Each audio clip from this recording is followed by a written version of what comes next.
Okay, so I haven't got any wooden skewers or wooden dowels or anything, and I haven't got time to go out and buy any. So for the pouring effect of the sweets, I am doing a makeshift dowel of my own. So it's 2 straws, cake pops which I bought from Sainsbury's and had left over, and I've just inserted the cake pops into the straws so as there's a bit of support for when we put the randoms on the straws. The random sweets are quite heavy, so putting quite a few on one straw is going to cause the straw to bend, etc. So we've all pretty much got straws at home in the cupboard somewhere left over from the kids' parties.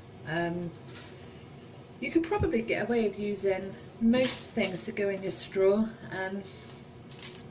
I had cake pops, so that's what I used. So all I've done is just inserted the cake pop into one straw. I'll just find my, bear with me 1 minute.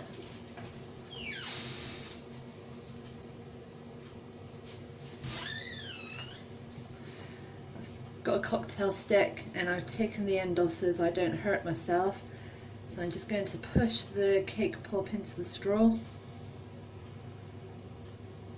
Again, mind you don't stab yourself or anything, so these cocktail sticks can be quite sharp. Okay, it doesn't have to be all the way in. I'm happy with this. So now you just need to measure your straws and see how long you want them to be for your pouring effect cake. I'm thinking, so this much of a straw-ish would go into the cake, and then I'm guessing this much will be used for the packaging. So I want a fair amount of straw on show so as I can stick the sweets to it for the pouring effect. So I'm just going to measure the second straw. I need the bendy end at the top so as we can bend the straw over to put the packet on to give it an even better effect. So I'm going to cut it upside down and just roughly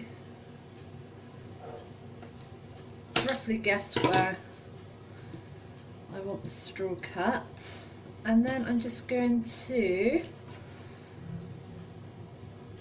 pop the dowel in the, so this is 2 dowels. I've cut one in half so as it can just go into the top.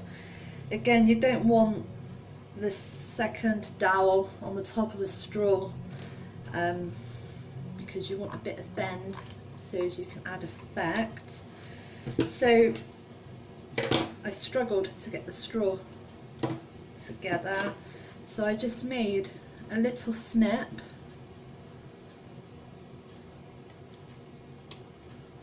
See that? And then just popped that one on, and then voila, you have got your sticks. So what I'm going to do, okay,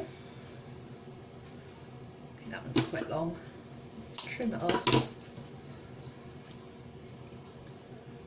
I'm just going to pop them into the cake, get a very, very fine piece of twine just to tie at the top. That's going to be in the sweet packet, so it's not going to be seen. Get a very thin bit of twine to tie at the top, pop that in the cake, and then we've got our pouring effect straws. Okay, so I need some glue to stick the Rowntrees randoms onto the straws, and I haven't got any edible glue, so I'm pretty much just going to make my own. So I'm just going to add 1 cup of sugar and 1 cup of boiling water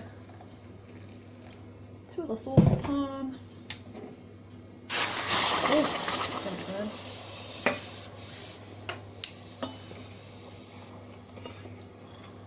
So I'm going to let this reach boiling.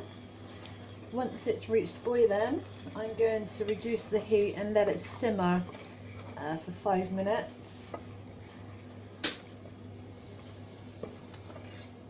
Once it's simmered and all the sugar crystals have dissolved, I'm going to allow it to cool maybe for about 20 to 30 minutes.